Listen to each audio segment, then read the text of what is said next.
परी अपने माता पिता के साथ शहर में एक छोटे से घर में रहती थी। उसके माता पिता बहुत गरीब थे, जैसे तैसे करके उसकी पढ़ाई का खर्चा निकालते थे। भले ही खुद फटे हुए कपड़े पहने पर परी को सारी सुविधाएं देते थे। परी बहुत नादान थी। उसे इस बात की समझ नहीं थी कि उसके माँ बाप उसके लिए, उसके अच्छे भविष्य के लिए कितना कष्ट कर रहे हैं। वो हमेशा बिना मतलब वाली जिद करती रहती थी, अपने माँ बाप से उल्टी सीधी बातें करते रहती थी।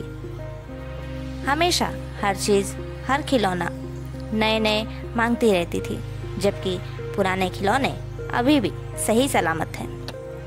परी की एक सहेली थी जो कि बहुत अमीर घर से थी। उसके पापा ने नया घर खरीदा था। उसका घर देखने के बाद परी को भी अपने लिए एक नया घर चाहिए था। वो भी अपने माता पिता से नए घर के लिए जिद करने लगी, जबकि उसके माता पिता इतना महंगा घर नहीं खरीद सकते थे।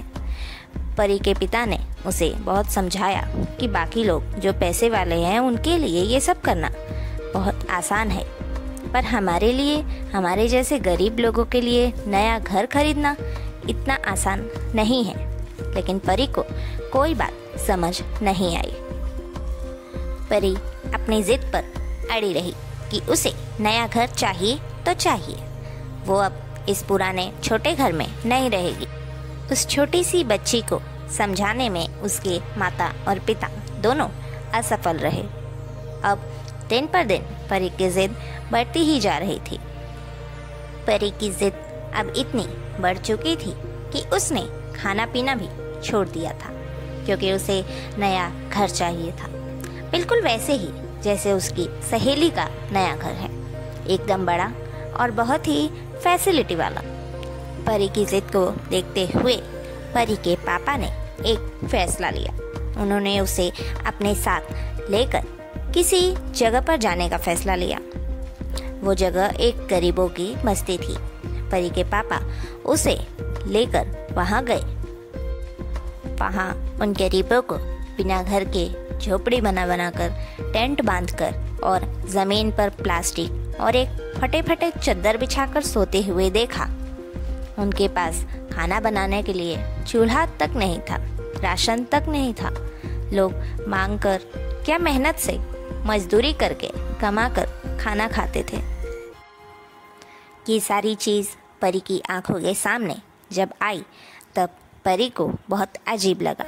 तब उसके पापा ने उसे समझाया कि इन लोगों के पास तो रहने के लिए घर ही नहीं है, और हमारे पास तो कम से कम एक छत है जिसमें हम धूप, बारिश और ठंड से बच सकते हैं, पर ये लोग तो अपने आप को इन सब से बचा भी नहीं सकते। उसके बाद परी को इस बात का झट से एहसास हो गया कि बड़ा घर और फैसिलिटी ही सब कुछ नहीं है। भगवान ने रहने के लिए छत दी है, वही जीने के लिए काफ़ी है। उसके बाद परी ने अपने पापा मम्मी से घर जाकर माफ़ी मांगी, और उसके बाद कभी भी उसने बड़े घर या किसी भी चीज़ों के लिए अपने मम्मी पापा से जिद नहीं की।